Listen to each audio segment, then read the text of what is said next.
That's where I long to be, with my three good companions, just my rifle, pony and me.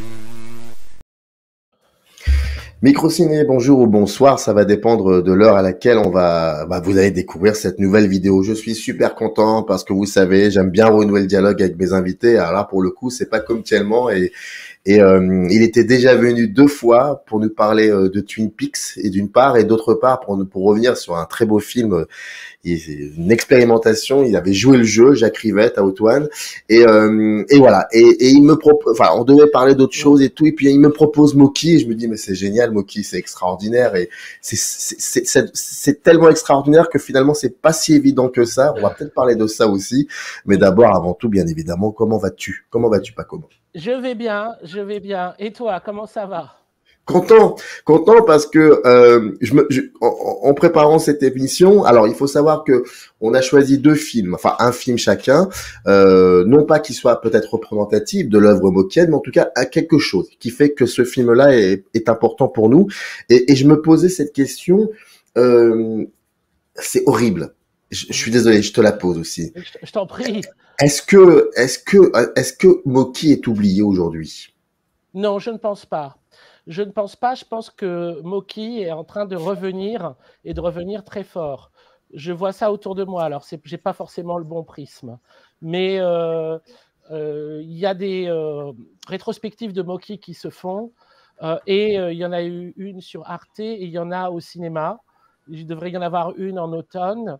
Je rencontre beaucoup de gens qui aussi redécouvrent l'œuvre de Moki et surtout le monde d'aujourd'hui ressemble beaucoup à un film de Moki. C'est-à-dire que depuis qu'il est mort, on a l'impression qu'il dirige le monde politique français depuis l'au-delà, parce qu'on n'a jamais eu des ministres aussi mokiens. Bon, les ministres français ont toujours été assez mokiens, mais entre Griveaux et sa vidéo, les personnalités de Jean Castex, Olivier Dussopt, Olivier Véran, et même Macron et Brigitte Macron, comme couple présidentiel, c'est pas mal. Tout ça est très mokien. Ou Marlène Schiappa aussi est très mokienne. On préférerait les avoir dans un film qu'en dans la réalité, mais quoi, c'est comme ça, on doit faire avec. Et le Covid, parce que quand on regarde Litan, quand on regarde Agent Trouble, bon, bien sûr, je pense que Moki, Moki a toujours été un mec qui sentait l'époque qui allait venir. On va le voir avec Solo. Mais on peut le voir à plein de reprises dans son œuvre, des fois de façon très rapprochée, comme avec À mort l'arbitre, qui précède de peu les véritables tueries entre hooligans.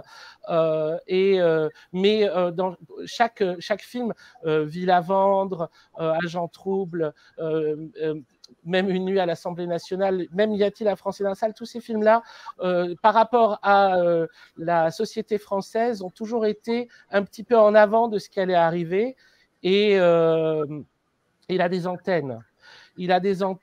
Et donc du coup, peut-être même que l'œuvre de Moki va être de plus en plus claire, parce que finalement, elle n'était pas si claire, de plus en plus claire à mesure qu'on va avancer dans le temps. Alors, pardonne-moi aussi cette deuxième question qui n'est pas du tout cinématographique, mais je pense qu'elle est importante qu'on la pose dès maintenant pour qu'on n'y revienne plus. Parce qu'il est vrai que je peux prendre 10 personnes de générations différentes. Je dis Jean-Pierre Moki et tout de suite, on va avoir ce visage déjà d'un vieil homme qui est colérique, de mauvaise foi. Moi là, par exemple, j'ai cette image où il assassine le pauvre Serge Kaganski qui en même temps est peut-être l'un des rares à le défendre encore à l'époque. Et voilà. Et en fait, c'est là où je veux en venir, c'est que est-ce que cette image-là, est-ce que ça a un moment aussi peut-être participé à une sorte de qui a terni un peu qui a fait oublier que c'était en plus de cela un très bon acteur, ça a été un très bon acteur, un très bon scénariste, et c'était un très bon sismographe aussi, tu l'as très bien dit, et aussi un cinéaste remarquable et en avance sur son temps. Est-ce qu'il y avait de cela aussi? C'est-à-dire, c'est à double tranchant. À partir des années 80, et peut-être un peu plus tôt même en Italie, à partir des années 70 en Italie, pour survivre en tant que créateur ou même en tant qu'intellectuel, on crée une image publique. On crée une image publique qui nous permet en fait d'être présent dans les médias pour des mauvaises raisons. Et je dis en Italie dans les 70 parce qu'on peut dire Pasolini, c'est un des premiers à être type omniprésent dans les médias italiens et en fait être un commentateur de l'actualité italienne et un commentateur de la politique ou de la société. Et on l'invite pas pour parler de ses films. Dans les années 80, c'est vraiment particulièrement patent. C'est ce qu'on appelle les bons clients. Pour moi, l'exemple le plus emblématique, c'est Frank Zappa aux États-Unis. Frank Zappa, il est omniprésent sur la télé américaine dans toutes les années 80. Il vient parler de la politique américaine. Il vient parler de la censure. Il vient parler de Reagan. Et des fois, il dit même des choses vraiment très intéressantes. Mais en gros, ça se termine à la fin de l'interview pour dire « Et puis, vous sortez un album ». On n'a pas parlé de l'album. On ne parle pas de musique. Alors, Mocky, évidemment, et là, je peux aussi dire que je fais partie des idiots qui ont suivi ce machin. C'est-à-dire que c'est devenu une image, c'est devenu un personnage, c'est devenu une personnalité qu'on voyait à la télévision, qui avait cette image qui a été véhiculée tant par le striptease qui est sur le tournage de La Candide Madame Duf, où en effet la célèbre tirade, la colère contre donc Kaganski, dans je ne sais plus quelle émission d'ailleurs. Un dimanche matin, mais peu importe, c'est un dimanche matin, je crois. Un dimanche matin. Où en général, de toute façon, et des fois avec, ça peut être des moments intéressants aussi. Je crois que je ne sais plus, c'est pas Technicart qui venait le filmer chaque année lors de la remise des Césars et il commentait les Césars. En fait, ce qui était le plus intéressant là-dedans, c'est qu'il devinait les types qui allaient gagner. Mais il le devinait vraiment. Je pense que ça, c'est son côté médium. C'est pas seulement parce qu'il avait une connaissance du terrain. C'est parce que de toute façon, il y a un truc qui c'est plus fort que lui. Il sait ce qui va se passer. Il a un sixième sens. Donc, du coup, Mocky, c'est devenu plutôt l'image d'un commentateur de la situation française et du cinéma plutôt qu'un cinéaste. Et donc, il n'est pas on l'invite pas pour parler de ses films, on veut pas le voir pour parler de ses films, on le voit pour pousser des gueulantes. Et il le sait, il le dit même dans une de ses multiples autobiographies. Il dit qu'il travaille cette image-là, que bon, être en colère sur les tournages, ça crée un stress qui fait que de toute façon il tourne très vite, hein, donc il tourne très vite avec très peu de moyens, donc de toute manière il y a aussi une nécessité pratique à ce show. Il le fait aussi parce que c'est ce qui accélère les cadences infernales de ses tournages. Mais il y a aussi une image à donner et ça, bon, c'est sûr que ça a dissuadé un certain nombre de gens qui avant avaient beaucoup aimé ces films de continuer à le suivre alors qu'on aurait eu quand même beaucoup de raisons de continuer à le suivre à ce moment-là. Et voilà. C'est sûr. Et maintenant, je pense que l'image de Mocky va s'estomper et les images de ces films vont prendre plus d'importance et de place. Et à raison, parce que c'est un cinéma qui est excessivement riche, qui est un des plus riches de son temps. Eh ben, avant d'en parler, on parlait du chant, c'est-à-dire donc l'image qu'il renvoyait. Moi, avec le recul, il y a l'émission de Serge Danet, Microfilm, où il a participé, je crois, 4 ou 5 fois, donc pour 4 ou 5 films différents. Et c'est autre chose, hein. C'est un autre Mocky. C'est très très impressionnant. On est vraiment dans une conversation de cinéma. Ça aussi, oui. C'est particulièrement... Oui, et il y a une excellente émission de Mauvais Genre. L'émission, bon, je suis chroniqueur là-bas, mais c'est une émission où je n'étais pas. Une très, très belle émission de 2 heures avec Thoré, avec Rouillet et avec surtout Christophe Beer, qui a été son assistant et son acteur, et qui, pour moi, est une porte d'entrée extraordinaire pour comprendre Mocky. Et évidemment Angelier qui dirige, et les 2 heures sont mais vraiment stupéfiantes, passionnantes, Et bien sûr, c'est comme avec Serge Danet, c'est un Mocky, comment dire, c'est un autre Mocky, oui. En tout cas, c'est un Mocky qui n'a pas besoin de faire du Mocky. Il lui suffit d'être lui-même. Il est tout aussi drôle sans essayer d'être drôle, parce qu'il est très très drôle, mais il est aussi très sérieux et très profond et très honnête. Tu as beaucoup travaillé sur sa filmographie. Avec le recul, est-ce que Mocky, c'était une évidence qu'il devienne cinéaste, qu'il finisse par faire des films? Pas par écrire uniquement des films, mais vraiment être cinéaste, quoi, faire des films. Bah, en tout cas, on ne voit pas trop ce qu'il avait d'autre à faire, parce que c'est à la fois un cinéphile et un obsédé du tournage depuis très jeune, puisqu'il apparaît comme figurant enfant dans Les Visiteurs du Soir. Donc il est un enfant. Et c'est qu'il veut absolument apparaître il veut absolument travailler dans des films. Puis il est jeune homme dans Orphée. Alors évidemment, comme c'est un très beau jeune homme, il pense d'abord vers jeune premier, mais je pense que dès le départ, il a envie de tourner, parce que donc son plus grand rôle, c'est chez Antonioni, et en parallèle, il fait déjà stagiaire chez Fellini, chez Visconti. Il se forme pour devenir réalisateur, et puis il revient en France et il veut tout de suite tourner. Alors il a un scénario, une adaptation d'André Bazin, La tête contre les murs, et puis le producteur ne lui fait pas totalement confiance, et donc on le confie à Franju. Comme beaucoup de choses chez Mocky, il y a une ambiguïté sur ce qu'on doit en faire, parce que Mocky, il y a sa date de naissance qui est ambiguë, puisqu'il est ou né en 1929, qui est la date officielle, ou en 1933, c'est celle qui donne. Mais Mocky, c'est comme Todd Browning, c'est aussi un type qui travaille son image, donc on ne sait pas trop si 33, c'est qu'il est né en 33, ou si c'est qu'il préfère se rajeunir. Et pour la tête contre les murs, maintenant, dans les livres de Mocky ou dans les filmographies de Mocky, il est inscrit comme un film de Mocky, parce qu'il dit qu'il a fait la plupart de la mise en scène. Bon, jusqu'à très tard, on a toujours considéré que c'était de Franju. Moi, je ne sais pas trop s'il faut l'attribuer à Mocky ou à Franju. C'est pas, enfin, je suis pas compétent pour dire, pour départager les postérités. Mais en tout cas, ce qui est sûr, c'est que même avant le tournage de son premier film, c'est vraiment une obsession pour lui de tourner. Et puis après, alors ça sera une obsession telle qu'on peut dire que Mocky, il n'a jamais cessé de tourner. C'est pas un type qui s'arrête pour faire autre chose. Il tourne. Dès qu'il a fini un film, il en fait un autre.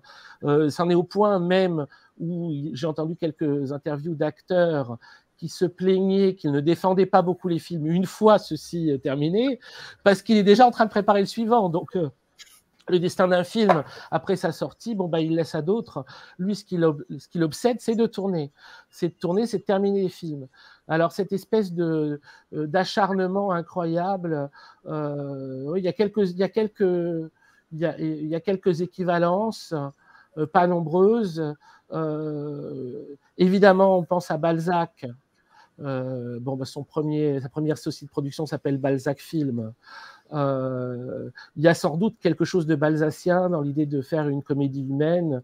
Alors là, c'est presque une comédie carnavalesque humaine, et donc de représenter toutes les strates de la société, enfin le plus possible, la plus grande diversité, pour essayer de montrer une image de la société. Et donc il y a l'équivalent de Balzac à l'époque de Mocky, qui est Fassbinder en Allemagne. Fassbinder est plus un formaliste que Mocky, quoique Mocky a des côtés formalistes quand il a les moyens, mais et plus, Mocky est probablement plus obsédé par l'idée de raconter des histoires coûte que coûte, et Fassbinder de penser aux manières de les raconter. Mais moi, c'est la comparaison qui me semble la plus, enfin c'est le cinéma qui me semblerait le plus proche. Il y a beaucoup moins de mélo chez Mocky, évidemment, mais quand Fassbinder fait de la comédie, comme Le Rôti de Satan ou comme La Troisième Génération, il est assez proche de Mocky. Moki commence à tourner dans les années 60 et les années 60, la France, tout de suite on pense à la nouvelle vague. Bien sûr. En toute logique. Oui, et en même temps, quand on regarde les films de Moki, on sent que j'ai l'impression que la France, ça le fait marrer quand même. Et il y a de cela.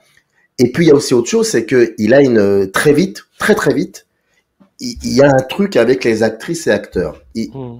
Très vite, il leur donne des rôles à contre-emploi. On pense notamment à Bourvil, bien avant que Melville s'en accapare dans le cercle rouge. Et là où je veux en venir, c'est que cette première partie qui est connue aussi, cette première partie-là de la filmo de Moki,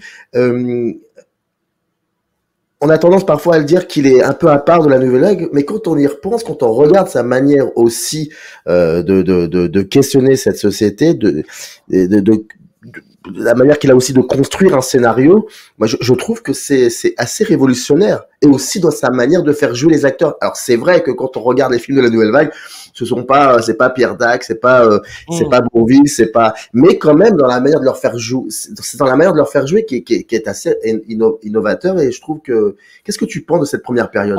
Oui, bien sûr. Enfin, en tout cas, les 3 premiers films, en tout cas, la parenté est évidente. Les Dragueurs avec Aznavour, c'est pas très loin de Truffaut. Les Vierges, c'est pas si, c'est quand même plus, c'est sans doute plus fou, mais c'est pas loin de Chabrol non plus. Et il a été et un couple, c'est ni loin de Truffaut, ni loin de Godard, ni loin de Romer. Mais c'est différent quand même. Alors comment dire? Qu'est-ce qu'il y a de commun? Il y a de commun. Bon, d'abord, c'est que les tout premiers films de Moki ont en effet des premiers rôles qui sont des jeunes. Et il y a cette énergie, cette liberté, cette manière ce tournage impressionniste dans les rues.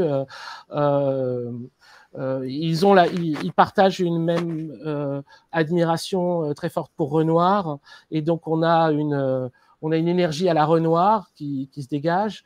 Il va y avoir des amitiés complexes entre Moki d'une part et d'autre part Truffaut, Godard et Chabrol. Finalement, Godard va faire tourner Moki dans Grandeur et décadence d'un petit commerce de cinéma, et dans Prénom Carmen, une petite apparition. Bon, il devait bien jouer un plus grand rôle, mais il était en tournage évidemment. Et puis, mais il rendra pas l'appareil, c'est-à-dire que Moki voudra le faire tourner dans Ville à vendre, si je dis pas de bêtises, et Godard finalement le fera pas, et donc il remplacera le rôle sera joué par Michel Constantin. Chabrol, ils ont vraiment de commun l'utilisation de Zardy et Attal, l'omniprésence de Dominique Zardy et d'Henri Attal, qui sont dans quasiment tous les Chabrol et dans quasiment tous les Moki. Mais c'est comme si c'était des opposés, des frères opposés. C'est-à-dire que je dirais, si je dois caricaturer à très gros traits, il y a une misanthropie profonde chez Chabrol. Tous les personnages, même les bons, ont quelque chose d'un peu dégoûtant. Tandis que chez Moki, tous les personnages, même les mauvais, ont quelque chose d'un peu réjouissant. Donc, je dirais que c'est ça un peu la différence. Ils sont tous les deux aussi renoiriens, dans l'idée qu'aucun personnage n'est bon, aucun personnage n'est mauvais. Mais la balance pense plus d'un côté chez l'un et plus d'un côté chez l'autre, je dirais. Moi, j'ai envie d'être copain avec aucun personnage de Chabrol. Par contre, bon, alors, les pires Moki, ils nous font très peur, mais ils nous font rire. Ils nous font vraiment rire. Est-ce que quand on va en parler après des 2 films, dont Solo qui commence qui est un film qui est réalisé en 70. C'est ça. Et ensuite, oui, pardon. Un dernier détail. Peut-être ce qui le différencie le plus de la nouvelle vague, c'est qu'il n'a pas rejeté le cinéma d'avant-guerre, qui est rejeté en général par la nouvelle vague, c'est-à-dire ce qui va être appelé le cinéma de papa, la qualité française, etc. Ouais. etc. Moki, au contraire, aime beaucoup aussi ce cinéma. Il a beaucoup de respect parce qu'il a beaucoup de respect pour les anciens, Moki. C'est un homme qui aime énormément les vieux et qui aime énormément les morts, et qui n'est pas du tout dans le jeunisme. Donc, il n'y a pas le conflit de génération. Et chez Mocky, il y a un respect profond pour les films d'avant, pour leurs acteurs et pour aussi les réalisateurs. Par exemple, Marcel Carné, qui va être un peu malmené par la nouvelle vague au profit de Renoir, est quand même une référence très claire chez Mocky, non seulement parce qu'il le dit, mais parce qu'on peut dire que son cinéma réinvente à la fois le fantastique social et le réalisme poétique. Donc, il y a vraiment une continuité très forte, plus forte peut-être encore qu'avec Renoir, avec Carné à ce niveau-là. Et puis, il y a aussi ce qu'on va appeler chez Mocky les trognes ou les gueules, qui sont ces freaks, et qui sont inspirés par les grands seconds rôles d'avant-guerre, que ce soit ceux qu'il pourra faire jouer, comme Jean Tissier ou comme Michel Simon, et ceux qu'il ne pourra pas faire jouer parce que des fois ils sont déjà morts ou parce qu'ils sont trop vieux, mais qu'il adore et qu'il le cite, comme Saturnin Fabre ou Jules Berry. Mais ce rapport aux morts, est-ce que il est soit né en 29 ou soit en 33, mais en tout cas la Seconde Guerre mondiale, il la connaît, il l'a vécu. Est-ce qu'il y a est-ce que ça a une place importante dans ce qu'il est devenu ensuite dans son cinéma? Ce qui a surtout une place importante, ce sont ses origines, dont il parlera régulièrement et qu'il convoquera comme une source d'inspiration importante pour son imaginaire, presque pour sa mythologie ou sa spiritualité. C'est-à-dire que Mocky, c'est un fils d'immigrés. Ses deux parents sont nés à Varsovie. Son père est un juif tchétchène et sa mère est une catholique polonaise.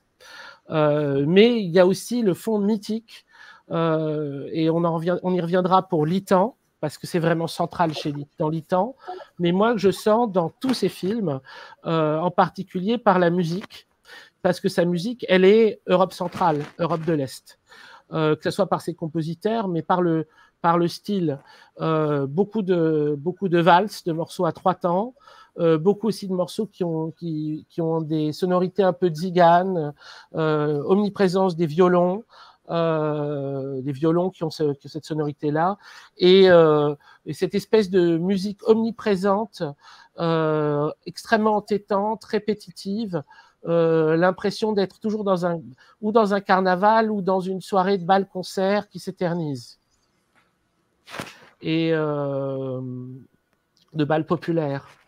Mais toujours dans cette émission de Mauvais Genre, à la fin, il dit vraiment en riant, mais en même temps, je pense qu'il est très sincère, il dit, vous savez, moi, je suis pas vraiment français, je suis tchétchène. Donc, je fais des films français, je fais des films qui parlent de la France, mais je suis tchétchène.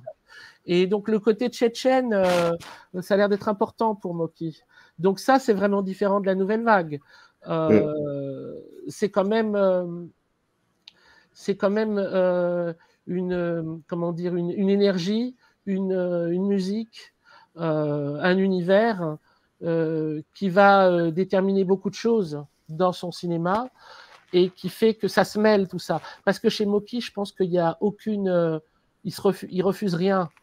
Donc c'est à la fois nouvelle vague et non nouvelle vague.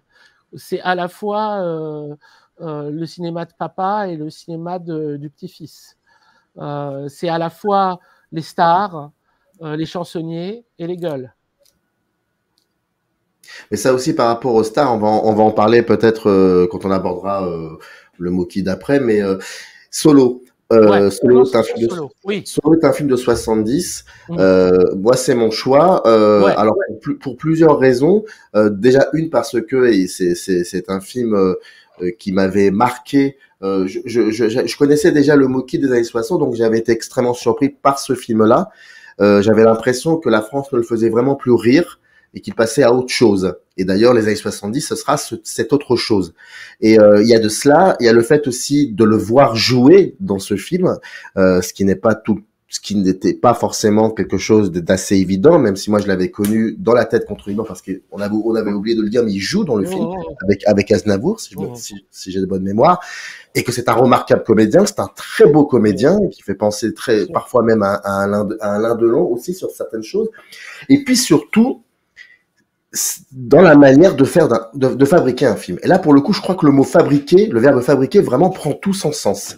C'est que à chaque fois que je vois Solo, ou même les films d'après, et alors ceux des années 90, c'est autre chose, c'est une autre sphère, mais j'ai toujours cette impression que son film va se casser en deux. J'ai l'impression que tout est fragile dans le plan, dans la construction d'un cadre, dans la manière de jouer, dans l'histoire aussi, avec des moments où on sent que peut-être à ce moment-là, il savait pas comment emmener ses personnages, mais c'est pas grave, on va les faire. On va faire ça comme ça. Dans les dialogues aussi. Et on sent aussi que c'est urgent, il faut le faire. Alors quand on connaît un peu pourquoi ce film, pourquoi Solo existe, on comprend, on se dit c'est la fin des années 60, c'est qu'est-ce qui s'est passé après 68, on peut comprendre ça. Mais après on s'aperçoit qu'en fait Solo va vraiment emmener le cinéma de Mocky sur autre chose. Il y a tout ça, voilà, il y a tout ça. Si je devais retenir une seule phrase, je dirais la France ne le fait vraiment plus rire. Ouais. Alors, pour situer Solo, donc c'est son 10e film et c'est le premier, enfin c'est son 10e film si on accepte la tête contre les murs, et c'est son premier où il joue le rôle principal, le premier rôle. Il reprend sa casquette d'acteur. En effet, alors ce qu'il dira, c'est que Delon ou Belmondo ne voulaient pas le jouer. Il fallait quelqu'un un peu comme ça, donc il l'a fait. De toute façon, toute sa filmographie est remplie de films qu'il fait dans l'urgence. Un acteur n'est pas disponible, ou il vient de mourir, c'est un autre qui le remplace. Gabin vient de mourir, ça sera Alberto Sordi pour Le Témoin. Ça devait être Coluche et Marty Feldman pour Le Miraculé, ça sera Jean Poiret et Michel Serrault, etc., etc. Bon, c'est toujours des histoires de comédiens qui remplacent un autre comédien, parce que de toute façon les comédiens sont transformés, et parce que de toute façon le film doit être tourné très vite, parce qu'il faut en fait, c'est Cassandre. Il doit avertir. Et là, il doit avertir de quelque chose de très grave. C'est que, en fait, ce qu'il racontera, c'est qu'il s'est rendu dans un bar de Boulevard Saint-Michel où un CRS avait brisé les testicules d'un étudiant, d'un jeune homme. Et alors, bon, c'est vrai, c'est pas vrai, j'en sais rien. C'est ce qu'il racontera. Et il entendait d'autres jeunes qui parlaient de passer à l'action un peu violente parce que, bon, la révolution s'est arrêtée comme on le sait. Et alors, à ce moment-là, il a l'idée du scénario de Solo. Et le film, vraiment, raconte l'histoire de jeunes gens qui passent à l'action terroriste. Alors, en effet, il va falloir attendre Action Directe pour que c'est un écho en France, donc vraiment longtemps après. Mais par contre, dans les années 70, ça sera le cas en Italie, en Allemagne. Ce qu'il va dire à propos de Solo, c'est très intéressant, parce que... alors ça, c'est dans Aime le Mocky, dans une de ses multiples autobiographies qui sont toujours un peu la même, recommencer à zéro. Et qui sans doute vite, comme ces films, dans l'urgence. Donc dans Aime le Mocky, ce qu'il dit, c'est ça. L'histoire de Vincent Cabral, violoniste, c'est le rôle qu'il joue, qui part à la recherche de son frère Virgile, engagé dans un groupe de terroristes et traqué par la police, est une prémonition de l'impasse de ces jeunes issus de mai 68 qui, après le retour de bâton, voulaient continuer l'action contre les représentants du capitalisme. Ils n'ont pas posé de bombe en France, mais en Italie et en Allemagne. Solo a annoncé Action Directe et les Brigades Rouges. Vincent sauve son frère et son ami, mais il le paye de sa vie. Il ne s'agit pas d'une apologie de la violence, mais d'une écoute des jeunes qui veulent changer la société et qui vont être pris dans l'engrenage. Les desperados du capitalisme sauvage. Leur mort sera inutile, mais inévitable. Le film a eu un certain retentissement parce qu'il montre la fin des révolutions et de l'espérance. La désespérance de la jeunesse est la suite logique de l'amnésie post-68 tarde. Je ne suis pas anarchiste, je ne pose pas de bombes. Franc-tireur, j'observe la situation et je donne la parole à ceux qui ne peuvent pas se défendre. La société est asphyxiée par le non-dit. J'ai fait Solo comme on fait une saignée. Il n'était pas dans mon intention de lancer un appel à la révolte armée, mais de faire ouvrir les yeux sur les mensonges qui masquent les vrais problèmes. Bon, c'est très, très intéressant tout ça. Et ça définit assez bien le caractère manifeste de son cinéma qui prend à partir de Solo. En effet, Solo est un film pas très drôle. Il y a toujours des traits d'humour dans Mocky. Il y en a inévitablement parce qu'il ne peut pas faire autrement. Mais ce n'est pas le sujet. Et là, il y a plein de choses qui se passent dans ce film à une grande vitesse. Et c'est toute la difficulté après de débroussailler l'intrigue du film. Parce qu'on a l'impression que, comme en fait, il va très vite, il veut tout dire très très vite. Parce qu'on a déjà, même dans la première scène, les thèmes de la pédocriminalité qui vont être si importants dans son cinéma, surtout plus tard, dans les années 90, mais qui traversent tous ces films déjà, qui vont se retrouver dans Le Témoin et dans d'autres. Mais la pédocriminalité des notables alors là, c'est des notables parisiens, mais enfin, c'est un Paris un peu bizarre qui est tourné à Reims et qui ressemble un peu à la province. Et donc, on a un groupe de vieux. Et là, on a des jeunes filles, mais dans les dialogues, on ne sait pas si elles ont 15 ans ou moins, quoi. Alors, il faut peut-être aussi se dire que, de toute façon, il ne peut pas tourner ça avec des enfants. Donc, on ne sait pas très bien ce que ça raconte, cette scène. En plus, elle va très vite. Elle est tournée, en effet, de façon stupéfiante. C'est des plans très, très courts, des gros plans très, très courts avec des vieux tout nus, des jeunes filles qui montent leur poitrine, du champagne, des mitraillettes, des tirs de balles et des gens qui ont des espèces de gouttes de sang qui coulent. Et tout ça va à une très grande vitesse. On ne sait pas dans cette scène, mais on saura plus tard qu'en plus l'un des tueurs est le fils de l'un des notables. Je pense que ça c'est très très important aussi parce que c'est un peu là où se joue, je crois, l'idée centrale, c'est que c'est les enfants qui vont tuer les parents. Et c'est ça un peu enfin grosso modo ce qui montre, c'est l'inéluctabilité de ce conflit de génération parce que la génération précédente est allée trop loin, non seulement dans le capitalisme et dans la répression de la révolte, mais aussi dans la corruption. Et donc, ça va entraîner nécessairement des réactions qui vont être d'une violence directe, mais à l'image de la violence plus sourde du capitalisme et de la corruption. Mais c'est une violence, et la pédocriminalité, c'est un crime. Donc, ce sont des criminels aussi, les personnes en question. Alors, pas les jeunes filles ou les enfants qui se font tuer par malheur occasion. De toute façon, le film ne fait absolument pas une apologie de la violence. Comment dire, il garde un regard, il le montre, il ne le juge pas, il le montre, ce qui est très fort. Ce qui est très fort et ce qui fait un film évidemment d'une très grande froideur pour le spectateur et en effet qui va faire partie après, ça va être pendant un moment un genre de Mocky, puisqu'il va le continuer dans l'Albatros, dans le piège à con, à moindre mesure dans l'ombre d'une chance et dans un linceul n'a pas de poche. Et ensuite, c'est un genre qui va se fondre avec ces autres genres. Et il y aura toujours cette dimension-là. Il y aura toujours des films qui sont aussi très brutals, très violents, comme La machine à découdre, où il endosse le rôle principal, avec toujours un truc très paradoxal. Hein. C'est-à-dire que c'est les deux Mocky en un. C'est-à-dire qu'il y a le Mocky jouisseur et le Mocky sacrificiel. Et c'est une contradiction qui ne se résout pas concrètement. Mocky, c'est à la fois le type qui a un discours hédoniste. Donc, dans ses films, c'est un tombeur et c'est un homme qui aime bien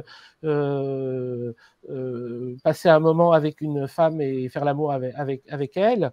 Et en même temps, c'est quelqu'un qui va se sacrifier pour sauver des vies ou pour rester fidèle à ses idées. Et ces deux parties, à savoir le type qui a un discours jouisseur en disant « bon, la société est comme ça, bah, essayons d'en profiter », et celui qui ne peut pas, coexistent dans la même personne, comme elle coexiste dans son cinéma, comme elle coexiste sans doute dans sa personnalité. Il est un peu double à ce niveau-là, Mocky, et son cinéma est un peu double. Il est à la fois sacrificiel et hédoniste, et carnavalesque et christique. C'est une double nature qui ne se résout jamais vraiment complètement. Alors, c'est une question que je n'avais pas prévue, mais est-ce que tu t'es amusé à étudier au scalpel ces scénarios? Alors, pour l'émission, j'ai vraiment étudié au scalpel Solo et Littan pour essayer de comprendre un peu comment ils fonctionnent, parce que, surtout Littan, on est dans un état de confusion presque totale. Mais c'est presque le sujet aussi. Hein. C'est-à-dire qu'on est dans un monde qui est confus. C'est-à-dire que rien ne se passe comme prévu. Et quand on attend quelque chose, c'est une autre qui arrive et il y a une incompréhension totale entre tout le monde. Donc dans Solo, par exemple, typiquement, Vincent essaye de sauver la vie de Marc, qui est donc l'un des terroristes, qui a tué son père dans le massacre du Vésiné, mais qui en même temps a voulu essayer d'éviter le massacre en envoyant une lettre qu'il a signée du nom de Virgile, donc dénonçant son copain. Enfin bon, c'est déjà un truc très confus qu'il fait lui-même. Et lui, il essaye de le sauver en appelant une ambulance, et l'ambulance arrive et récupère un autre mec qui s'est fait tirer dessus, mais qui est pas, c'est bien pas bien grave. Et donc Marc meurt alors que Vincent croit l'avoir sauvé. Et Vincent, il veut prévenir Virgile et lui téléphoner dès que le train s'arrête. C'est comme ça qu'il va mourir, alors que Virgile est dans le train avec lui. Et c'est comme ça tout le temps. Et tout le monde croit un truc, c'est un autre qui arrive. Les flics dénoncent publiquement Vincent qui n'a rien fait, en fait. Hein. Et c'est lui qui apparaît à la télé comme l'organisateur des massacres, alors qu'il essaye même de les éviter. Il n'y arrive pas, d'ailleurs, puisqu'il essaye d'éviter l'explosion de la deuxième bombe, celle qui est dans un resto, où il y a une partouze aussi à l'étage du resto. Le Kelber, là, je crois qu'il s'appelle, en éteignant les plombs, en éteignant la minuterie, et malgré tout, la minuterie est rallumée, et donc la bombe va exploser. Enfin, on est en permanence dans un état de confusion, mais qui est aussi... et ça, c'est le point commun avec Litan qu'on va voir plus tard, qui est aussi lié à, je crois, le sentiment de... quoi qu'il arrive, la mort trouvera son chemin. Je crois que c'est un peu l'idée aussi des films. C'est-à-dire qu'il y a la question du tribut payé à la mort. La mort est un grand personnage des films de Mocky, et elle a faim, elle veut manger. Et donc, dans Solo, on voit des têtes de mort très très tôt, qui sont associées à la fois à la petite revue anarchiste. C'est une suite de têtes de mort qui forment une croix, leur logo. Et en plus, ils sont situés à côté d'une église. Donc on peut dire que c'est une sorte de chapelle aussi, hein, la chapelle anarchiste à ce moment-là. Et puis, il y a une tête de mort dans l'appartement de Virgile. En outre, Virgile est appelé Virgile. Alors, ça pourrait être un hasard, mais comme il y a aussi un usage des noms significatifs dans les films de Mocky. Ça a déjà commencé dans La Grande Lessive, où le professeur de latin, d'être classique, qui va devenir un révolutionnaire acharné contre la télé, s'appelle Saint-Just, non révolutionnaire. Mais aussi, dans Ville à vendre, le personnage masculin principal joué par Tom Novembre s'appelle Orphée. En outre, quand les flics cherchent Virgile, ils vont chercher sur un registre dans une espèce de, je sais pas quoi, de truc d'étudiants, là, avec des registres d'étudiants. Et là, on a une affiche où c'est marqué l'enfer existe-t-il. Ouais. Mais il n'est pas comme Truffaut, Mocky, par rapport à la mort. Truffaut, il est dans une espèce de conservation et la chambre verte, par exemple. Alors que Mocky, c'est autre chose. Tu as très bien dit quand tu dis la mort a faim. Et en fait, c'est un subterfuge. C'est comme un élément de mise en scène, la mort, chez lui, j'ai l'impression. Dans Litan, par exemple. Dans Litan, par exemple, il y a un peu de cela. Il y a les deux. Je sais pas. Ouais. Parce que Mocky est superstitieux. Et donc, on sent toujours les signes de la mort arriver. Elles sont toujours lisibles dans ces films, comment dire, inévitables. Leur mort sera inutile, mais inévitable. Il y a pas, comme chez Truffaut, peut-être un culte des morts. Il y a une crainte des morts, mais il y a aussi une certitude qu'ils vont venir prendre leur part. Puisqu'il y a c'est une saignée. Je sais pas, il y a les deux. Je saurais pas dire. C'est ambigu. Parce que je pense que ça tient à la dimension vraiment carnavalesque, intimement carnavalesque, presque organiquement carnavalesque du cinéma de Mocky. C'est un Mocky où si les morts n'ont pas été suffisamment pris en compte, ils se vengent. Bah, c'est une transition parfaite pour l'année 82 avec Litan. Pourquoi ce film? Pourquoi tu as choisi ce film? Alors, j'ai choisi Litan parce que c'est sans doute des films de Mocky celui qui me pose le plus de problèmes. Et comme j'ai un rapport, on va dire, je ne sais pas si c'est masochiste, mais comment dire, maniaque à l'exégèse, plus un film me résiste et plus je m'y attache.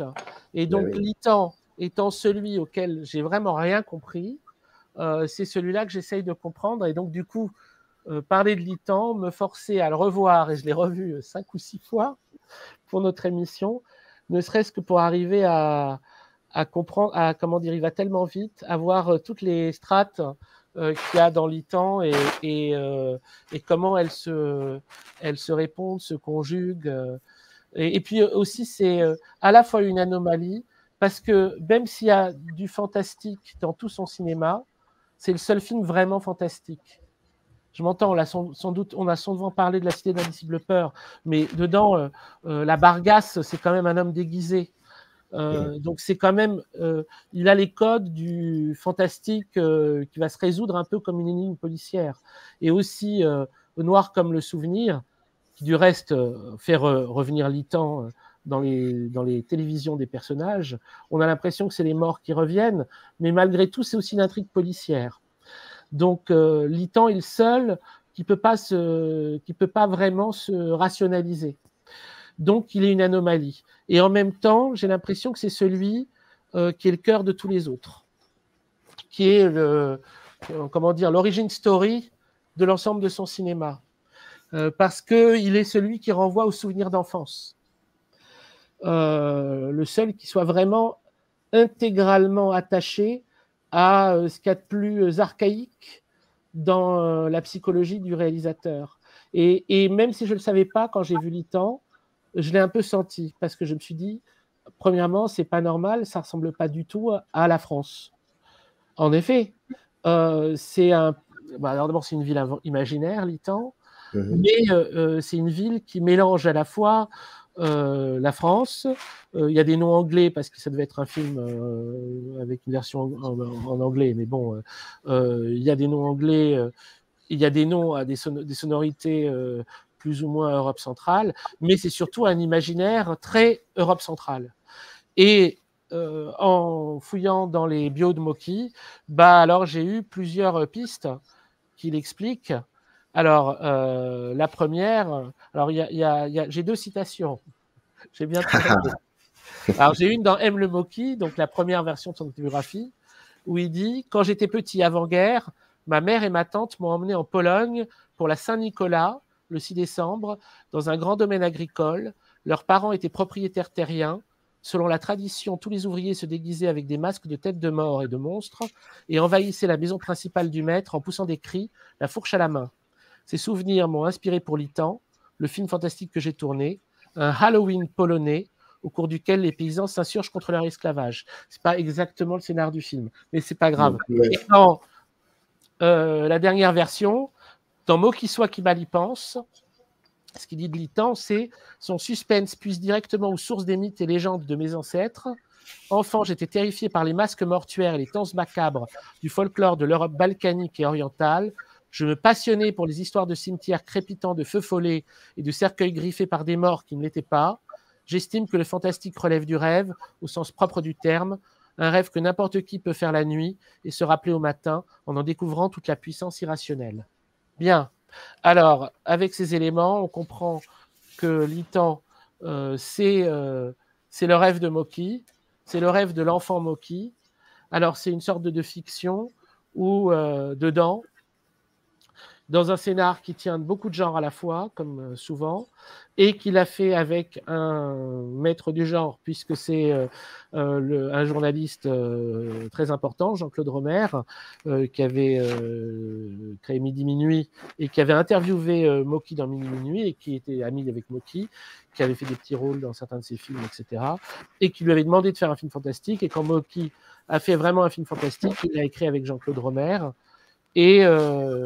Et là, il va faire un film qui comment dire, dans toute sa confusion, comprend un peu toutes les strates de son imaginaire. Alors, il y a la fête des morts, oui, il y a les masques, il y a les vieux, il y a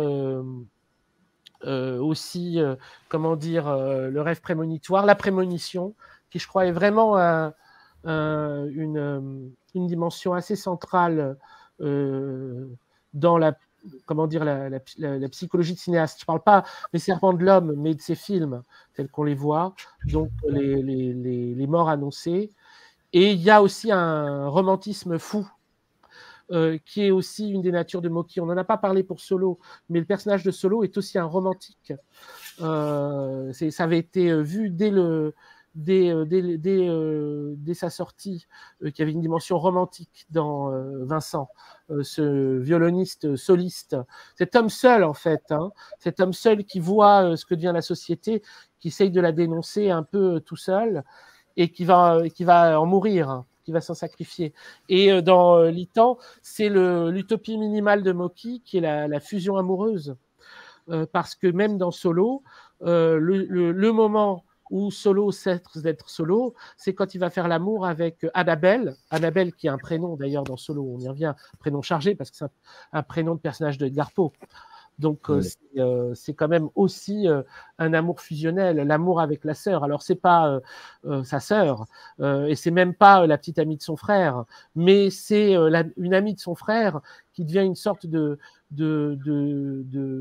sœur paradoxale, Annabelle. Et au moment où elle commence à lui faire l'amour, et elle prend les devants, puisqu'elle elle guide. Et il dit, alors c'est toi qui décides. Elle dit, pas forcément. Je commence et après on improvisera. Et il dit, ah, alors un duo. Et en fait, c'est vraiment le romantisme de Mocky. Et dans Litan, il s'agit de faire de deux personnes une. C'est les morts, ils reviennent pour retrouver leur amour. Il n'y a pas d'espoir pour eux dans l'au-delà. Dans l'au-delà, ils attendent, ils s'ennuient. C'est atroce. Ce qu'ils veulent, c'est retrouver leur personne aimée. Donc, ils reviennent, ils profitent de la fête des morts et aussi de l'explosion des roches noires pour revenir à travers ces rayons-là dans des morts transformés en véhicules, dans des vivants en fait transformés en véhicules, pour retrouver leur amour terrestre. C'est leur seule utopie, leur utopie minimale, qui est dite dans le film à plusieurs reprises entre le personnage de Nora et le personnage de Jock. Et ce couple romantique est assez inhabituel chez Mocky malgré tout. Hein. Il y en a des couples fusionnels chez Mocky, mais c'est pas la règle. C'est pas la règle. Là, on a on l'a de façon des fois paradoxale, c'est vrai, comme dans comment s'appelle-t-il, un peu plus dans Il gèle en enfer. C'est une sorte d'histoire d'amour, mais c'est quand même un sick amour, c'est quand même un amour malade, parce que c'est vraiment des gens qui vont très très mal. Là, c'est un couple ordinaire, mais leur seule véritable utopie, c'est de pas se quitter dans la mort. Et donc, ça va être ça à la fin. Donc, c'est un film sombre, mais en même temps avec cette fin fusionnelle où Jock va habiter Nora. Et comme pour certains morts, c'est un combat, mais peut-être pour d'autres, c'est une coexistence, parce qu'ils sont deux dans un même corps. Alors là, ils vont pouvoir au moins ne plus se quitter. Mais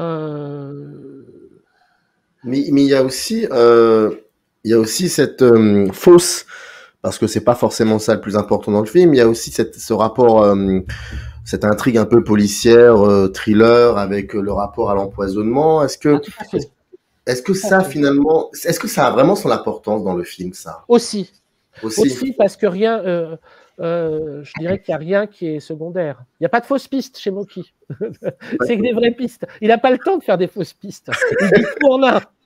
Donc, évidemment, la question des anciennes tanneries évidemment fait partie de la perspective de la société politique qu'il y a toujours chez Mocky. Donc le film se passe dans une ville qui est une ville à moitié détruite. elle est totalement insalubre. Hein. Même l'appartement des personnages principaux, on regarde leur plafond, le plafond est totalement recouvert d'humidité noire. Hein, et l'ensemble de la ville est insalubre, c'est évident. Et on a cette tannerie où les personnages tombent et semblent se dissoudre dans l'eau. Alors, c'est à la fois les morts qui reviennent chez les vivants, et c'est à la fois la catastrophe écologique qui va avec tous les sujets dénoncés par Mocky, qui sont... Mocky, il dénonce tout le monde. Il flingue tout le monde, hein, c'est le principe. Il laisse personne. Il n'y a pas de domaine où il ne voit pas l'incurie à l'œuvre, parce qu'il y a les rapports de pouvoir, parce que dans le making-of de Litan, qui est très intéressant, qui est une espèce de making-of de la télé d'une demi-heure qu'on trouve sur le DVD, il parle de cette ville d'Annonay où ils ont tourné, qui est une ville qui est à moitié désolée. Hein. Il n'y a qu'une partie qui est habitée, une partie qui est complètement inhabitable à cause des anciennes tanneries qui continuent à répandre leur odeur nauséabonde, et dans lequel ils ont tourné. Et il dit, c'est incroyable quand on y va. Ça, c'est un truc qui n'est pas dans le film. Ça, c'est quelque chose qu'il a observé sur place. Il dit, il y a des miradors dans cette usine. Des miradors fermés, vitrés. Et il dit, les ouvriers, du coup, faisaient leur travail exactement comme des prisonniers observés par leurs geôliers. Eux, ils vivaient dans la puanteur toxique de l'usine. Il n'y a pas plus toxique que les produits qu'il y a dans les tanneries. C'est vraiment des usines de mort. Et il y a les gardiens qui sont comme des geôliers dans des miradors qui observent qu'on fait bien le travail et qui, eux, ne sentent pas les odeurs. Ça, c'est pas dans le film, mais on peut dire que c'est un des arrière-plans du film. Comme beaucoup de ces films, Ville à vendre, qui est un de mes préférés, si c'est pas mon préféré, c'est les cobayes des lobbies pharmaceutiques, des lobbies médicaux, le sujet. Et c'est le chômage. Et c'est la transformation d'une population devenue inutile pour le travail, inutile concrètement. Mais ça, c'est une réalité. Hein, c'est-à-dire qu'il y a toute une partie du travail dur qui n'a plus besoin des humains pour se faire, qui peut être automatisé. Mais on ne va pas laisser ces humains tranquilles, il faut les utiliser pour autre chose, sinon le capitalisme s'arrête. Donc là, dans Ville à vendre, la fiction, c'est qu'ils soient utilisés comme cobayes. Mais dans Litan, ça devient un film fantastique. C'est une ville qui est inhabitable en tant que telle. Les gens sont quasiment des zombies. Ils deviennent tous zombies. Ça se transforme en film de zombies, d'ailleurs. Le genre, il y a plusieurs genres qui traversent le film. On a des trucs qui ressemblent beaucoup au film fantastique italien. Hein. Ça fait penser à L'Emmurée vivante de Fulci, hein, le rêve prémonitoire qui a ensuite est trompeur. Les images sont envoyées, mais elles sont trompeuses. Jock va mourir, mais pas de la manière dont les images le disent. Il y a la dimension carnavalesque, très pays de l'Est, qu'on retrouve difficilement dans les films français, mais qu'on peut trouver, mettons, un peu chez Zulawski. Et on a le film de série B américaine, avec la course-poursuite, quasiment film de zombies. On a tout ça à la fois, hein, on a beaucoup de choses. Et on a aussi, très série B américaine, le savant fou qui veut faire revenir sa femme décédée, qui est aussi très Edgar Poe, hein, ça. Hein, c'est des thèmes un peu à la Poe. Le retour de l'être aimé dans une autre personne. C'est très complexe, hein, quand même. Ça, c'est ça qui est fascinant chez Mocky. Maintenant, quand on... Vraiment fascinant. Ouais. Et alors, tout ça va tellement vite, on a tellement de strates en même temps, et on a surtout des personnages qui semblent aussi perdus que les spectateurs, parce qu'ils ont comme pas de passé du film. C'est très, très étrange. On a des personnages le personnage de Nora, c'est comme si elle ne connaissait pas Bor, le collègue de Jock. C'est comme si elle ne connaissait pas les Roches Noires, où va étudier Jock. Et c'est comme si Jock étudiait les Roches Noires quasiment pour la première fois. alors que c'est leur ville qui vit dedans. On ne sait pas trop ce qui se passe. Les personnages ne se connaissent pas entre eux, alors que c'est un village. Et le degré ultime de confusion, dans une scène très drôle, est atteinte par une scène qui convoque un des acteurs principaux du Mocky Circus, hein, comme on dit, hein, les gueules. C'est une scène avec Jean-Claude Remoleux. Jean-Claude Remoleux, c'est cet acteur fabuleux de Mocky qui est assez grand et qui a une espèce de voix avec très les cheveux sur la langue, mais surtout un ton, une voix blanche, un ton très très neutre et des lunettes. Hein, il est assez gros avec des lunettes, les cheveux rasés. C'est un acteur qu'on voit quasiment dès les premiers films et qui chante Marinella dans La Grande Lessive. Et qui est un acteur adoré tellement des fans de Mocky qu'il y aura une association des amis de Jean-Claude Remoleux qui va se faire dans la ville de Nantes par Lefred Touron, les sénateurs Lefred Touron et Francis Kuntz, futur Groland, ont fait cette association et Christophe Beer même va aller les rejoindre. Donc les fans de Mocky vont être des fans de Jean-Claude Remoleux, vraiment grande figure mockesque. Et là, il a une scène géniale. Lui, c'est juste un mec qui vend des frites. Hein.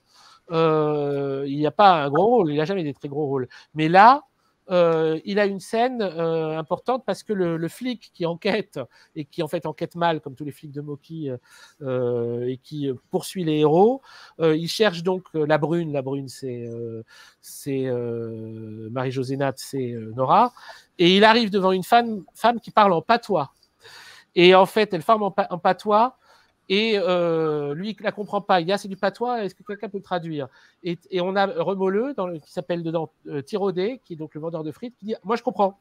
Et alors, quand il traduit le patois, il met plus de patois dans sa traduction qu'elle dans le français. Alors, la traduction, le truc, ça donne ça. L'autre, le flic demande, est-ce qu'elle est brune? Remoleux, il demande à la femme, Nona Bruna. Elle répond, Bruna. Et lui, il répond, il dit au flic, il traduit comme ça, il dit « Elle est Bruna ». Bruna. Bon, on avait compris, hein, Bruna. Hein. Et alors, l'autre, le flic demande « Où elle est allée ?» Alors, Thiraudet demande « D'où la coco ?» Et la femme montre comme ça sur le côté en disant « Là ?» Et alors, Thiraudet, totalement inutile, traduit et dit au flic « D'où là ?» Donc la traduction est plus inutile et plus difficile à traduire que le patois, qui est pas très... Donc ça, pour moi, c'est comment dire, c'est Litan comment dire, c'est à l'os, quoi. C'est l'essence de Litan, c'est cette séquence de traduction du patois encore plus inutile que le patois lui-même. Enfin bon, et tout le film est donc est évidemment à cette image, c'est-à-dire que on est dans une confusion, mais qui est rendue plus difficile parce que le film a une dimension fantastique, parce que la confusion, c'est vrai qu'elle est dans tous les Mocky, elle est dans Solo, elle est toujours là. Hein, il faut arriver à se dépatouiller pour comprendre les allées et venues des personnages, et en même temps l'ensemble en fait est à la fois c'est ça qui est double chez Mocky et c'est ça qui est fabuleux, c'est à la fois une critique sociale et un univers imaginaire puissant qui tend à se fondre avec la réalité pour récupérer sa part. Et là, c'est le monde des morts qui occupe les vivants, mais à la fois c'est un drame pour les vivants, mais ça peut aussi être une chance pour les vivants qui sont dans l'amour des morts, parce que les morts peuvent à la fois à ce moment-là pouvoir revenir.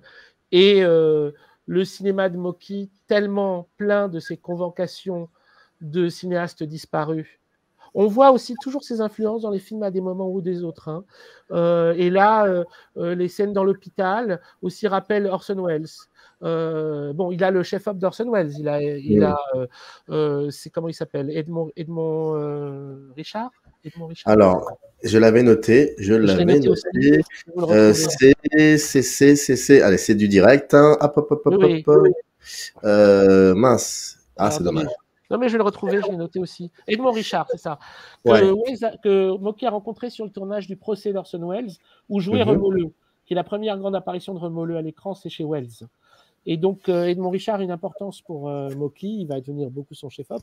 Et là, la scène où Mocky traverse l'hôpital avec ses draps ensanglantés et les pousse comme ça, c'est clairement un écho au procès d'Orson Welles.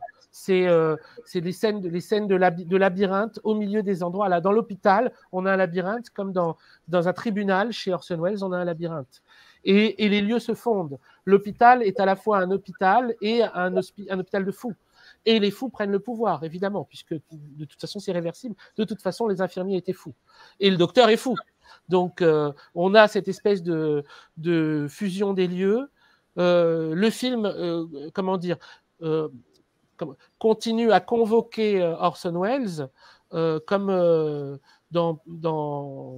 on va dire dans Solo, ça convoquait aussi le noir américain avec Walsh et Curtis, qui sont des comme Fassbinder, des grandes références de Mocky. C'est aussi un point commun avec Fassbinder, c'est l'amour de Curtis et de Walsh. Et donc des films noirs avec ce personnage principal de films noirs. On a toujours aussi, comment dire, dans le cinéma de Mocky, les cinémas du passé qui se mêlent avec les prémonitions du futur et qui font du présent un carnaval à la fois de vie, parce qu'il y a toujours une dimension hédoniste aussi, malgré tout. Elle est moins présente dans l'Itan parce que le romantisme prend le dessus. Mais bon, on peut pas, comment dire, c'est dans le reste de son cinéma. C'est vrai que l'Itan a sa tête de singulier chez Mocky. C'est un film beaucoup moins, comment dire, pulsionnel érotiquement que d'autres. La pulsion étant des pulsions criminelles, puisque c'est Marie-José Latte qui à chaque fois doit échapper à des violeurs. Qui font très Orange Mécanique d'ailleurs. Hein. Mais il y a aussi un peu de Kubrick dans l'Itan, un petit peu à travers les trois petits cochons, là, les trois tueurs masqués, les trois violeurs masqués.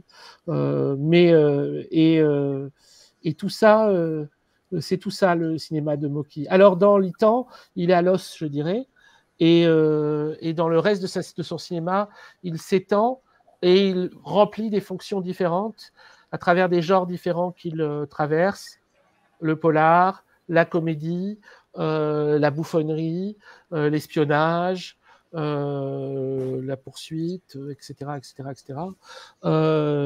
Très peu de films en costume.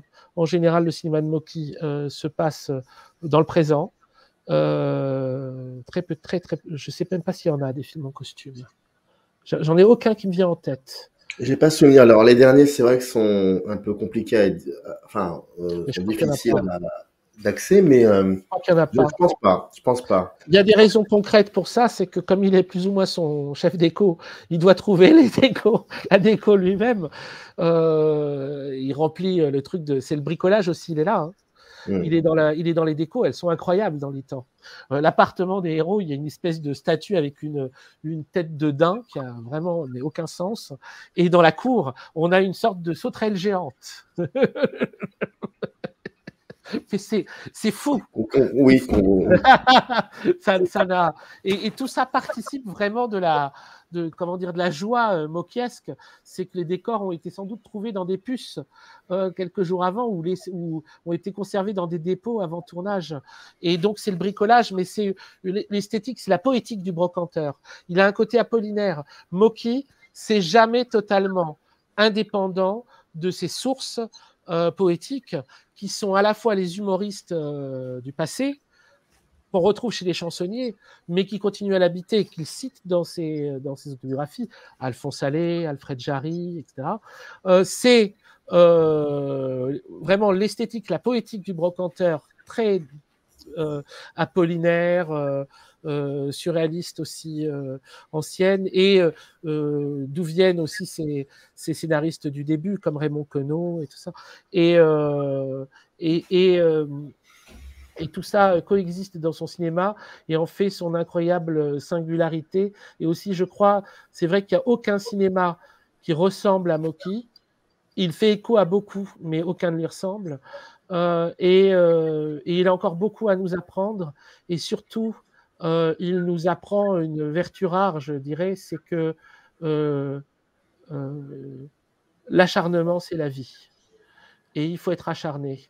Mocky est un acharné. Ces films, il les fait coûte que coûte. Et il a raison. Sa morale, c'est il n'y a pas besoin de faire un chef-d'œuvre. Il le dit très souvent, ça. Pour lui, il trouve ça ridicule, les cinéastes qui pensent avoir fait un chef-d'œuvre. Lui, quand on lui demande quel est ce film qui doit rester, il n'y en a aucun. Il s'en fout. L'important, c'est le prochain. L'important, c'est celui qu'il fait en ce moment. Si certains films du passé sont reconnus comme des classiques, il est content. Il est content parce que ça, c'est le côté des merdards de Mocky. Ça lui permet peut-être de trouver de l'argent pour faire les suivants. Mais il s'en fout. Ce qui est important, c'est le geste global. C'est filmer pour vivre. Filmer pour vivre et pour que, pour que vive, on va dire, il y a une fonction sociale très importante. Mocky, il le dit, je ne suis pas anarchiste. Mocky, il est difficile à situer politiquement. Il est clairement pas de droite, mais il se méfie beaucoup des idéologies. Il aime pas trop en passer par là. Je pense que c'est évidemment un grand démocrate, et sans doute un homme qui aime les grandes figures révolutionnaires. Mais Mocky, il compose avec la société telle qu'elle est. Il veut juste qu'elle soit un peu moins injuste, parce que cette injustice, elle se paye. Donc Mocky, c'est un cinéaste, évidemment, avant de mourir, il a été touché par les Gilets jaunes. Et pour lui, les Gilets jaunes, c'était très simple. Il y a une interview pour Chaos Reigns où il dit, il suffit de faire monter le SMIC entre 3 000 et 4 000 euros, et les fonctionnaires entre 4 000 et 5 000. Ça s'arrête là. C'est faisable, et tout sera réglé. Mais tant qu'on vit sur des injustices, après derrière ça se paye très cher. Là, on est en train on en voit un peu apparaître ce que ça peut être. L'État devient violent parce que il va continuer sur sa lancée de bêtises. Il est lui-même d'une incurie telle qu'il est inaudible. Derrière, qu'est-ce qui peut se passer? Il peut se passer des trucs type Solo. Donc, il faut faire gaffe avec ces conneries. Hein. Donc lui, il est dans une optique carnavalesque où il faut que tout le monde y trouve son compte. Tout le monde doit trouver son compte. C'est là où il y a une forme d'hédonisme et qui n'est pas sans rappeler Zappa, encore une fois. Dans la messe joyeuse qui conclut 200 Motels de Zappa, c'est une prière et dans Seigneur, ayez pitié de l'homme de la rue, donnez-lui un peu d'amour, un peu de sexe le week-end pour qu'il soit pas trop mécontent. Il y a un truc comme ça. C'est les gens doivent trouver un peu leur compte dans la vie de tous les jours parce que alors ça passe par la jouissance, ça passe par l'amour. L'amour, c'est le plus haut niveau, hein, c'est romantique. Ça passe par l'utopie, très importante dans le cinéma de Mocky. La vraie politique de Mocky, c'est l'utopie. Les utopies qui se font, les groupes utopistes qui réussissent à faire des choses, même les plus petites, mais ces groupes utopistes qui réussissent à un moment ou à un autre. Et si ça n'a pas lieu, alors de toute façon, il y a la mort qui se faufile et qui demande son bien. Je rappelle qu'il n'était pas prévu qu'on parle de l'ensemble de la filmo désolé. Parce qu'en plus de cela, vous l'avez très bien compris, c'est pas possible parce que voilà, mais en tout cas, on voulait exactement prendre deux films et l'un et l'autre. Et il faut rappeler aussi que pratiquement tous ces films sont disponibles en DVD, Blu-ray, ça c'est très important. Et juste une dernière question. Que s'est-il passé ensuite? Parce que les années 80 sont aussi riches, les années 90 un petit peu, mais il y a ces dernières années où il tourne énormément, beaucoup, et parfois ça finit par être même un peu difficile à regarder ces films. Qu'est-ce que toi tu en penses de cette dernière partie, on va dire à partir des années 2000? Moi j'ai un grand regret, c'est que je l'ai pas suivi à ce moment-là. Le dernier Mocky que j'ai vu en salle, j'étais très fan de Mocky quand j'étais adolescent, très très fan, et encore jeune homme. Le dernier que j'ai vu en salle, c'est Noir comme le souvenir, que j'avais beaucoup aimé. Et après, je l'ai malheureusement un peu délaissé, sans doute à cause de l'image qu'il donnait. Et ça a été un engrenage, on peut dire.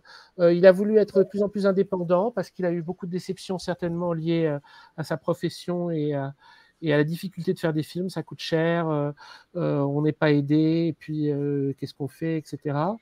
Et donc, du coup, toute sa filmographie, à partir de Robin des Mers jusqu'à son dernier, qui n'est pas encore sorti, hein. Le dernier film de Mocky qu'il a réalisé est encore à apparaître, qui s'appelle Tous flics.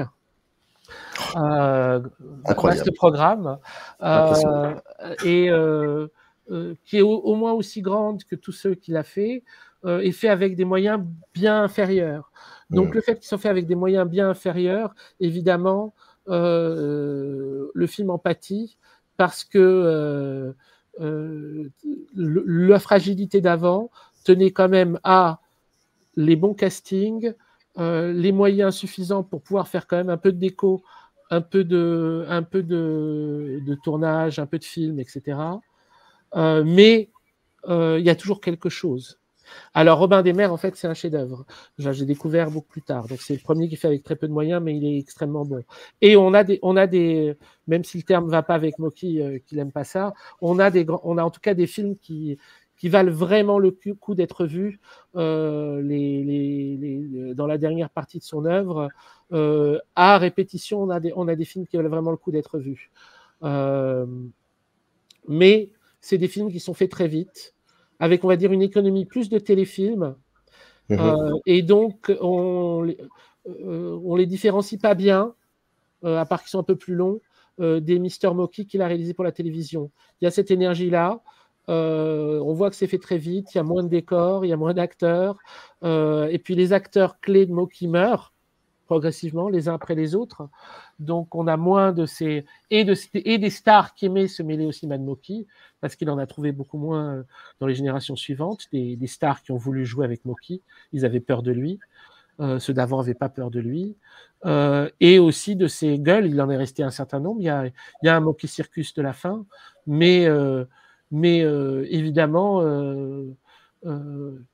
ça tenait à toute sa fragilité tient à un équilibre, on va dire, qui n'est peut-être plus aussi présent ensuite, mais que ce soit les sujets, que ce soit le traitement des sujets, et que ce soit quand même la joie qui est de les voir. Moi, je dirais que là, je suis en train de les redécouvrir, enfin de les découvrir même. C'est-à-dire que, à part une poignée, tous les Mocky d'avant, je les avais vus, même plusieurs fois, certains. Donc j'en ai découvert quelques-uns qui m'avaient échappé parce que c'est des qui étaient sortis dans des mauvaises conditions. Mais après, Noir comme le souvenir, je découvre. Ouais. Et là, ces derniers mois, il m'en reste encore 10 à voir. Et presque tous les Mr. Mocky.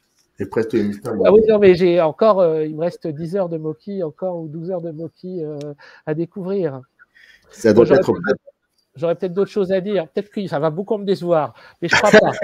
Parce que j'ai vu beaucoup des tout derniers, et ne serait-ce qu'un film comme Les Compagnons de la Pomponnette, il est tout à fait cohérent avec tous les autres.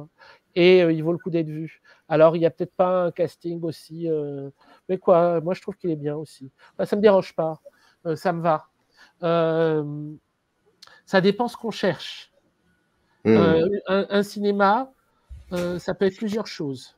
Ça peut être une œuvre à l'os, avec une poignée de films que des chefs-d'œuvre, type Tarkovsky, bon, cinéaste parfait, ou s'en approchant, comme Lynch ou comme Kubrick, avec des petites cinématographies.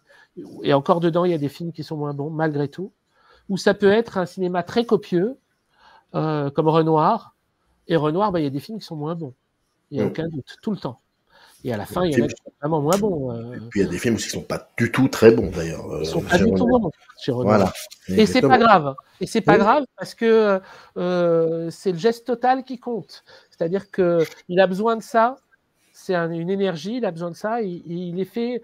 Et c'est ça qui compte. Et Mocky, c'est cette énergie-là. C'est l'énergie de ces cinéastes qui, en fait, s'ils arrêtent de tourner, ils n'ont rien à faire, ils s'emmerdent. Et puis, on a besoin de savoir. Leur cinéma est une sorte de petit cinéma permanent. C'est comme une scène permanente d'un petit théâtre, et ça ferme jamais. Et il y a des petites pièces, il y a des grandes pièces. Mais eux, ils s'en foutent. Ils doivent ouvrir. C'est comme un cinéma, et c'est pour ça, c'est pas étonnant qu'il ait pris des salles de cinéma. Ce qui, du reste, a joué avec sa marginalisation. Alors, c'est une compensation et c'est une marginalisation, comme le fait de devenir un personnage public, comme tout ça. Tout est à double tranchant. Chaque chose a un prix. Le Mocky romantique a pris le dessus sur le Mocky jouisseur. Il n'a pas profité du système, il a voulu se battre contre le système, il en a payé le prix. Et une salle de cinéma, elle passe pas que des bons films. Un acteur ne joue pas que dans des bons films. La leçon de Michel Serrault qui dit ça, qui explique ça à Berroyer. Dans une interview de Berroyer, il dit ça. Michel Serrault lui a dit, mais un acteur qui jouerait dans des bons films, c'est comme un médecin qui refuserait de soigner des gens qui savent qu'ils vont mourir. Il veut soigner des gens qui vont guérir. C'est pas un bon médecin. Un médecin doit accepter de soigner des gens qui sont en phase terminale. Et ben un acteur, c'est pareil. Un cinéaste, on pourrait dire c'est pareil. Dans cette optique-là, il n'y a aucune importance. Balzac n'a pas fait que des bons livres. Pour faire 100 volumes de la comédie humaine, il y a des volumes de la comédie humaine qui ne valent pas Illusion perdue, c'est une évidence, c'est fatal. On a envie de les lire tous quand même. Voilà. En tout cas, les portes ne te sont jamais fermées chez Microciné. Tu reviens quand tu veux, parce que c'est juste un plaisir. Et c'était magnifique d'entendre qu'on parle de Mocky, enfin surtout toi qui parles de Mocky, et c'est important parce que voilà, c'est intemporel. N'hésitez pas, si vous avez l'occasion, que cela soit dans une salle de cinéma, ce qui serait génialissime, ou même un DVD ou je ne sais, regardez Mocky parce que c'est vraiment passionnant. Ça devrait être le cas, il va y avoir des Mocky qui vont sortir en automne. Eh ben voilà, c'est la bonne nouvelle. Super. Merci beaucoup Pacom et à très vite. À très vite. À très vite. Générique. In the canyon, that's where I long to be, with my 3 good companions.